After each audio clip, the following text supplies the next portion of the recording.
Did you find it? Yeah. Good. So, storms are a part of life. That's right. They never last, but there's enough country songs for you to know that storms come. If you don't believe it, you'll get one of them that'll make you cry about that loss. But storms happen to good people. They happen. So if we build on the rock, that's the teachings of Christ. You know, from Matthew as you go through, even though that the Old Testament had people looking forward to Christ, get a red letter version and start practicing it. Practice the virtues that are laid out by Christ in your life with your family, in your life with your God, in your life with your friends. Isn't that funny? You know, it's almost like Satan hid the truth in here knowing we'd never look at it. Before you share your final story, one final thought. I'm not there, I still have 1 point about. Oh, you do? Look, We built really on do. the teachings of Christ, which is the Bible. I knew you would know this. Built on the stability of Christ. If you build something on anything that is human, it's like to fall. Yeah. So Jesus proved over time that I got stability in my life. I don't know about the rest of you, but however I found that faith that I built that on a firm foundation, I know what will hold me.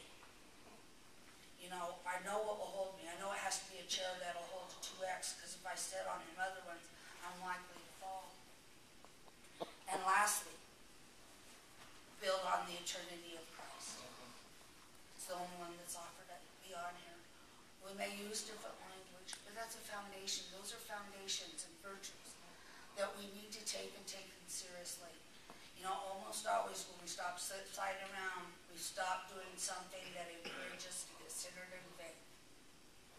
We get up late, we don't do what we need to do before we leave, we don't even come out the door with something that says, I'm going to practice being patient today and kind. You know, we just bustle around. It's intentional. It's intentional because it's a walk. It's a journey. And it's not for, it's for adults. Christianity is for adults, not that we can't bring our children up. It's a pretty big call. Our faith walk is a big call. Can we all agree on that?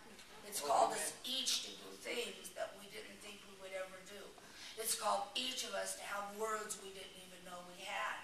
It's caused each of us to turn away from our old way and know that if we put the foundation on that rock, we practice the teachings, we look to the eternity, we take that stability, it will make the rest of life okay. Okay.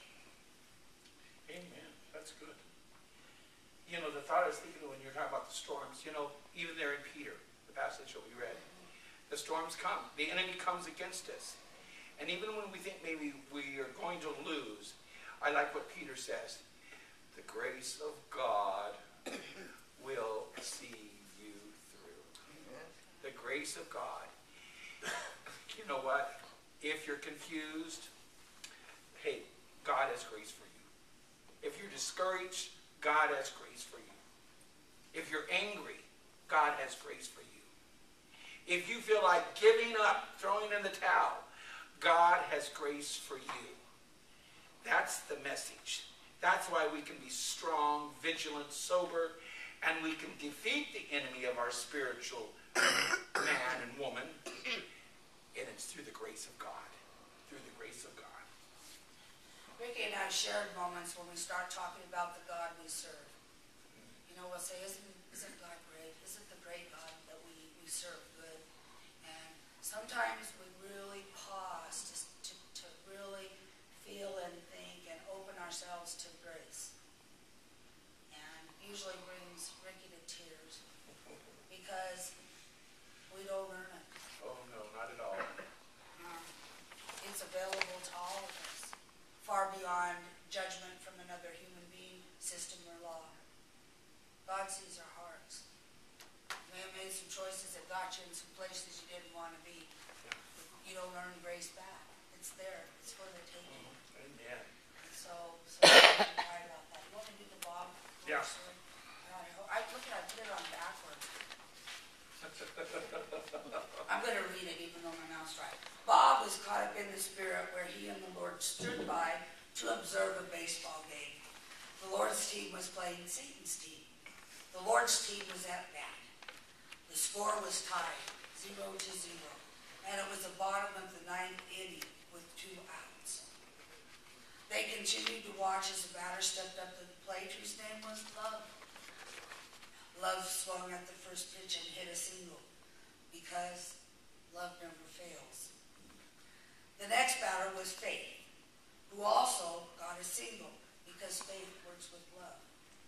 And the next batter was named Godly Wisdom. Satan wound up and threw the first pitch. Godly Wisdom looked it over and let it pass.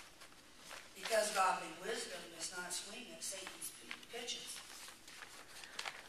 Ball 1. 3 more pitches and Godly Wisdom walked. Because Godly Wisdom never swings at Satan's throws. The bases were loaded. The Lord then turned to Bob and told him he was now going to bring his star player. Or her star player. I got it, Reed. Up to the plate stepped Grace. Bob said, he sure did not look like much.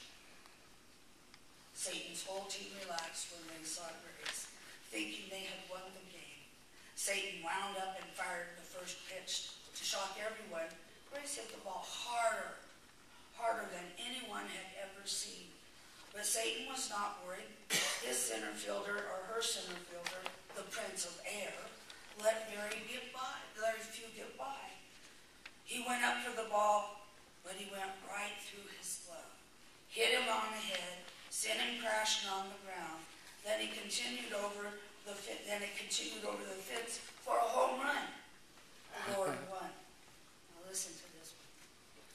The Lord then asked Bob if he knew why love, faith, and godly wisdom could not get on base, but could not win the game.